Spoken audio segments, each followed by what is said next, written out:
Breaking news from the African continent. Black Americans are returning to Africa in unprecedented numbers, and what one family discovered in Tanzania, Zimbabwe, and Botswana reveals a powerful trend that is reshaping Pan-African relations. Welcome back to the channel, family. I am your host, and today we're diving deep into a movement that has been brewing for decades but is now reaching a tipping point, the return of the African diaspora to the motherland. This isn't just about tourism, why?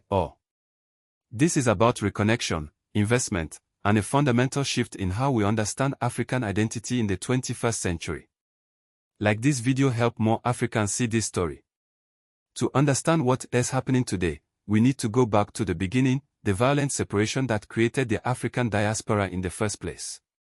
For over 400 years, the transatlantic slave trade forcibly removed an estimated 12.5 million Africans from their homeland. This wasn't just physical displacement, family. It was cultural genocide, the deliberate severing of ties to language, tradition, spirituality, and ancestral knowledge. But here is what the colonizers didn't count on: the human spirit, their capacity to remember and reconnect. The seeds of return were planted even during enslavement, with figures like Marcus Garvey championing the Back to Africa movement in the early 1900s. Fast forward to the independence movement of the 1960s, and we see leaders like Kwame Nkrumah actively inviting diaspora Africans home, declaring that Africa belonged to all Africans, wherever they might be. The late Dr. Maya Angelou captured this beautifully when she moved to Ghana in the 1960s, writing about the profound emotional impact of stepping foot on African soil for the first time. She described it as coming home to a place she had never been but had always known. What we're witnessing now is the culmination of centuries of longing, enabled by technology, economic opportunity, and shifting global dynamics. According to recent data from the African Development Bank, diaspora visits to Africa have increased by 300% over the past decade. But it is not just tourism. We're talking about permanent relocation, business investment, and cultural exchange on a massive scale. Now let us examine what is driving this current wave, and it is not just one factor, but a perfect storm of circumstances. First, we have the economic factor. Many African countries are experiencing unprecedented growth rates. Ghana's economy grew by 5.7% in 2023, Ethiopia by 6.1%, and Rwanda by 8.2%. These aren't just numbers, family.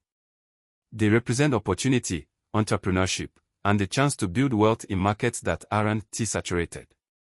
Then there is the political awakening happening in the diaspora.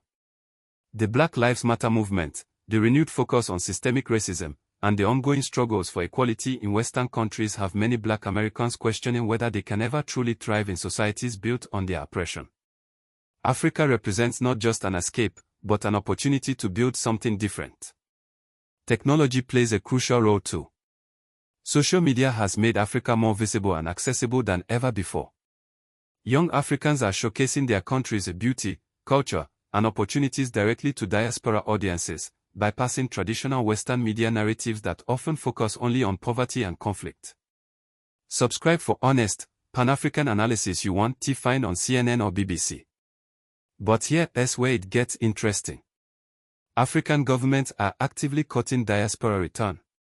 Ghana's year of return in 2019 brought over 150,000 diaspora visitors to the country.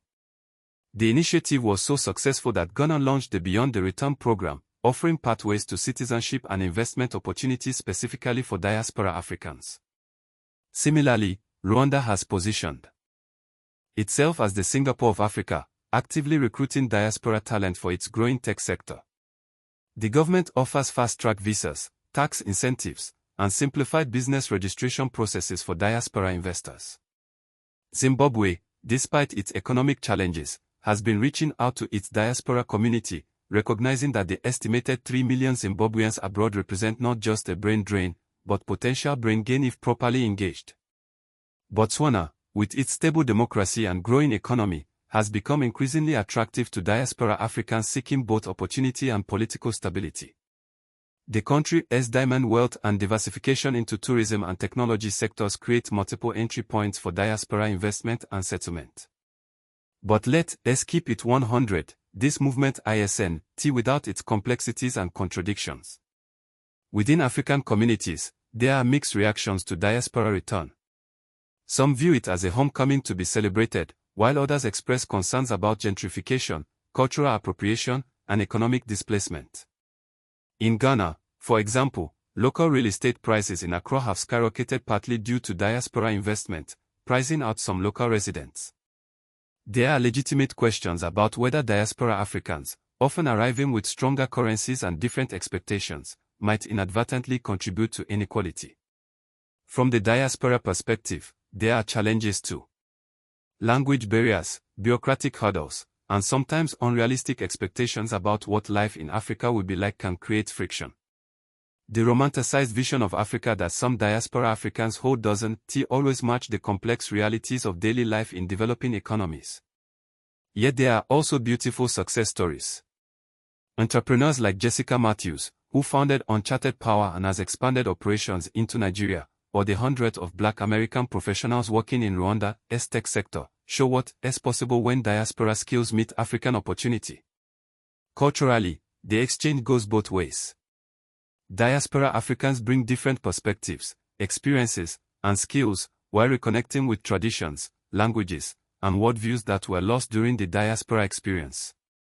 It is creating a new kind of Pan-African identity that transcends borders. So what does this mean for Africa's future? We're relooking at potentially the largest voluntary movement of people of African descent back to the continent in modern history. The African Union estimates that there are over 200 million people of African descent living outside the continent. Even if just 5% choose to relocate or significantly increase their engagement with Africa, we're talking about 10 million people bringing skills, capital, and connections. This could accelerate Africa's development in unprecedented ways. We're already seeing diaspora-led startups, cultural institutions, and investment funds emerging across the continent. The ripple effects could transform everything from technology sectors to cultural production to international relations. For African governments, the message is clear: create enabling environments for diaspora engagement, but do so in ways that benefit all citizens, not just returnees. For diaspora Africans, the opportunity is real, but it requires preparation, cultural sensitivity, and realistic expectations. Subscribe and hit the bell for more analysis on Africa's transformation.